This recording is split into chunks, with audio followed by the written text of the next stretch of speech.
Khemka murder case का हुआ बड़ा खुलासा। 25 साल पहले बिहार शरीफ से पटना गया था अशोक साव। अरबों की संपत्ति का नहीं हुआ है बंटवारा, भाइयों से नहीं है बनाव। बिहार के कारोबारी गोपाल खेमका की हत्या के मामले में अशोक साव का नाम सामने आया है। पुलिस ने अशोक साव को गिरफ्तार कर लिया और उससे पूछताछ की जा रही है। अशोक साव पटना के उदयगिरी अपार्टमेंट के फ्लैट संख्या 601 में रह रहे थे। वह नालंदा जिला के लहेरी थाना क्षेत्र अंतर्गत मथुरिया मोहल्ला के रहने वाले हैं। हालांकि उन्होंने 20 से 25 साल पूर्व ही अपना पैतृक घर छोड़ दिया था। अशोक साव 3 भाइयों में सबसे बड़े हैं। दूसरे नंबर पर अजय साव एवं तीसरे नंबर पर मेम साव हैं। भाइयों के बीच अभी तक संपत्ति का बंटवारा नहीं हुआ है। 27 से 28 साल पूर्व अशोक साव की पत्नी की मौत ब्रेस्ट कैंसर की वजह से हो चुकी है। अशोक साव का एक पुत्र एवं 2 पुत्री है। अशोक साव के घर जाकर उनके बारे में जानकारी हासिल करना चाहा तो अशोक साव के भाइयों ने ऑन कैमरा कुछ भी बोलने से मना कर दिया। आस पड़ोस के अधिध या बुजुर्ग व्यक्ति गोपाल खेमका हत्याकांड में अशोक साव के नाम आने से हैरान है। मथुरिया मोहल्ला निवासी सोनेलाल ने बताया कि अशोक साव बिजनेसमैन आदमी है। वह 20 से 25 साल पूर्व ही बिहार शरीफ से पटना चले गए थे।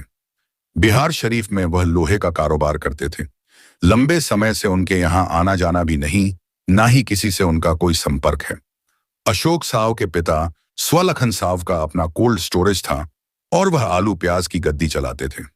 20 से 25 साल पहले ही उन्होंने घर छोड़ दिया था। आज के बच्चे तो उन्हें पहचानते भी नहीं है। अशोक साहू का अपने सगे भाइयों से भी कोई संपर्क नहीं। सभी भाई खुद का निजी कारोबार करते हैं।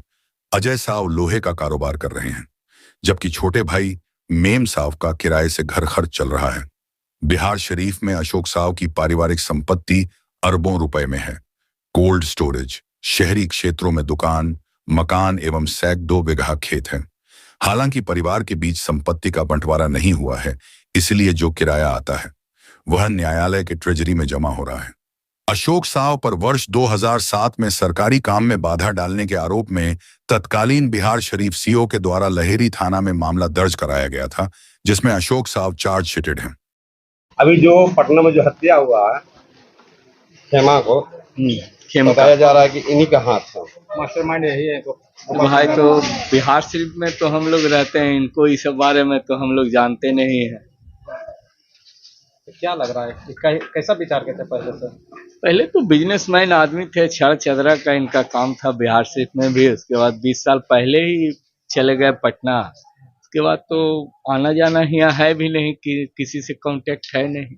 तो जैसा बताया जा रहा है कि पूर्व से ही संपत्ति बेचने में माहिर है भाई उसका। देखिए वो संपत्ति तो भाई वो उसका अपना बाप दादा का है, तो बेचना खरीदना वो तो अलग बात है। उसमें हम लोग या मोहल्ला टोला या कोई भी आदमी क्या बोल सकता है? किसी का चीज है वो अपने आप में बेच सकता है। इनका पिताजी क्या करते थे?